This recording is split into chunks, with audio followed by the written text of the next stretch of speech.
It's a city formed in the wide open spaces of the Texas High Plains in the heart of the northern panhandle, Amarillo. And it's growing a reputation for opening its heart to students who often get left behind on the road to a higher education. Our driving vision is that we will love the students we have, not the students we wished we had or thought we had. Embrace who's on your campus, and it really starts with listening to your students. That's at the heart of the transformation happening at Amarillo College. It's the city's 2-year community college with 10,000 students. Dr. Russell Lowry Hart is its president. For us, that reformation started by listening to our students and asking them what the perfect college was for them, and then building ourselves to be that college. Any institution in the country can do that. Lowry Hart knew Amarillo College staff had to listen and change because the status quo wasn't working. The school data on college graduation and the transfer rates to 4-year colleges was grim. And we were really shocked. We thought we were better than we were. But we functionally had a 13% completion and transfer rate combined.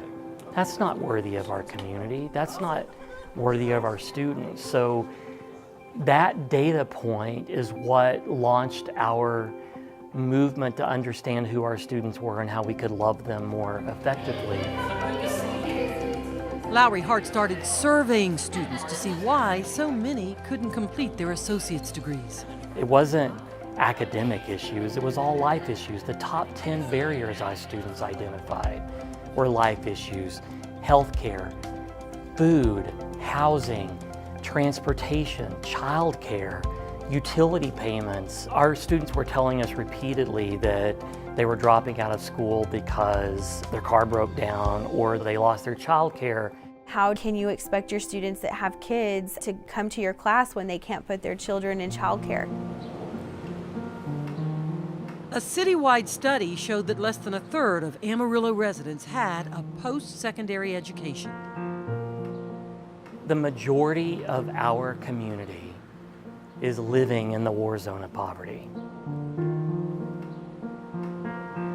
27 is the average age of students at Amarillo College. They are mostly women, often mothers, attending part-time, working at least 2 jobs, and barely making ends meet. The majority are first-generation students, and they want to be acknowledged. They wanted us to see them. Our students were seeking relationships and service and support, and what we were offering was bureaucracy, acronyms, and paper. I knew that the college had to rebuild itself around the students we had. They are students like Dolores McMurray, a mother of 4 and a grandmother, who was losing jobs and promotions because she didn't have a college degree. For a minute, you think you're not good enough. But I know better. I know better. I so know better. Maybe not good enough for you, but I am good enough. And motivated enough to return to college in her early 50s and major in business management while living with a disability and living on the edge financially. Amarillo College has created a culture of caring to help low-income students like Dolores far beyond financial aid. In 2012, college faculty launched a No Excuses Poverty Initiative. What No Excuses functionally means is instead of inflicting a painful, pull yourself up at the bootstraps metaphor on our students, it means that we hold ourselves accountable with no excuses.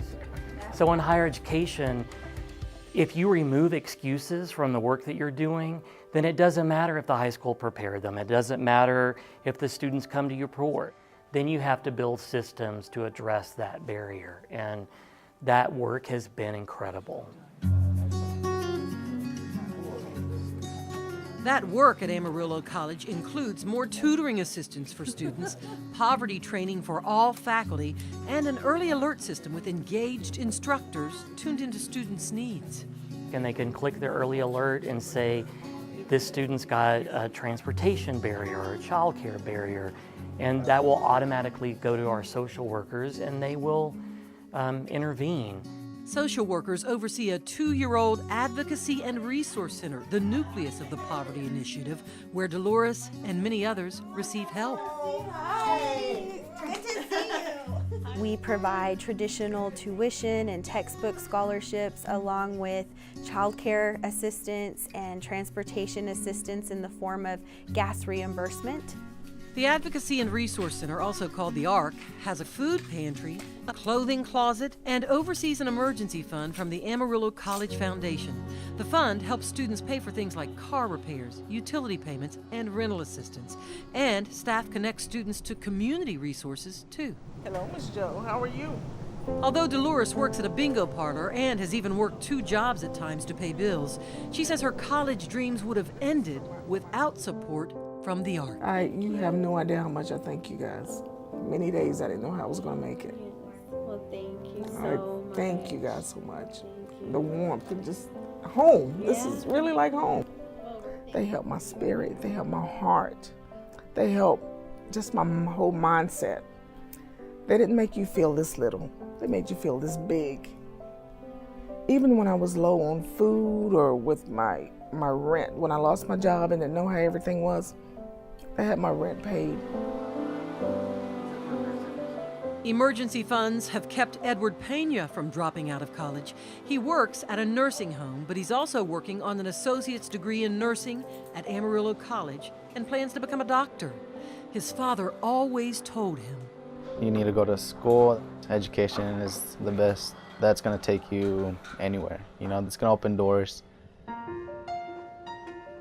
Edward's fiancée, Laura, is in college with him, also getting a nursing degree. With college tuition for 2 and a baby girl, money is tight. So they helped us with transportation money. They helped us with daycare money, which is quite a bit. And through the No Excuses Poverty Initiative, Amarillo College paid a month of the couple's rent. We're so fortunate to be in a college that really cares for you, that wants to see you succeed. They want to watch you succeed. So you're not just a number, you're a student that is going to succeed. Our future of our country depends on our ability to educate every student in our community. We can't survive economically as a country with skill sets that are based on a high school diploma, as important as that step is.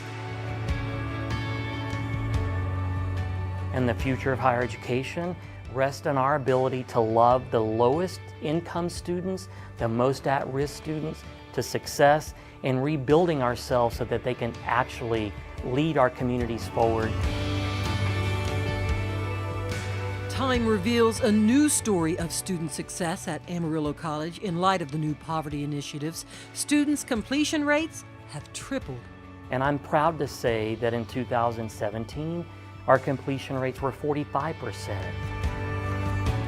And it's close to graduation time for Edward Pena, a day when he will make his father proud.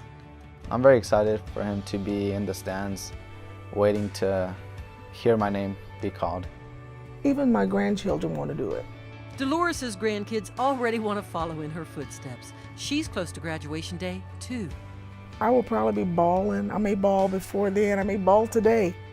Just having that degree, knowing that you accomplished something this big, this is huge. This is amazing.